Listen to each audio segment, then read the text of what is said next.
ফাঁস হয়েছে পেন্টাগনের গোপন নথি। তাইওয়ানে যুদ্ধে জড়ালে চীনের কাছে হারতে পারে যুক্তরাষ্ট্র।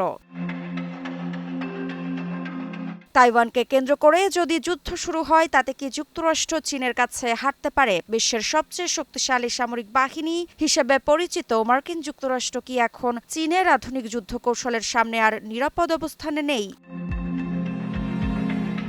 পেন্টাগনের একটি অতি গোপন মূল্যায়ন বলছে, যুদ্ধ শুরুর আগেই চীন মার্কিন যুদ্ধবিমান, বিমান বাহিনী, রণতরী এমনকি স্যাটেলাইট নেটওয়ার্কও অচল করে দেওয়ার সক্ষমতা অর্জন করেছে। এই বিস্ময়কর ও উদ্বেগজনক তথ্য উঠে এসেছে পেন্টাগনের ফাঁস হওয়া গোপন নথিতে, যার বিস্তারিত প্রকাশ করেছে মার্কিন সংবাদ মাধ্যম নিউ ইয়র্ক টাইমস। নথিটির নাম ওভারম্যাচ ব্রিফ।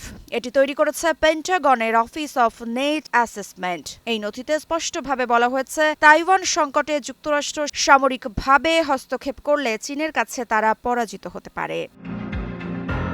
সম্প্রতি যুদ্ধ পরিস্থিতি নিয়ে চালানো একাধিক সামরিক মহড়ায় দেখা গেছে, চীন চাইলে মোতায়েনের আগেই মার্কিন ফাইটার স্কোয়াড্রন, বড় যুদ্ধজাহাজ এবং গুরুত্বপূর্ণ স্যাটেলাইট ব্যবস্থাগুলো অচল করে দিতে পারবে। অর্থাৎ যুদ্ধ শুরুর আগেই আমেরিকার বড় অংশের সামরিক সক্ষমতা নিষ্ক্রিয় হয়ে যেতে পারে।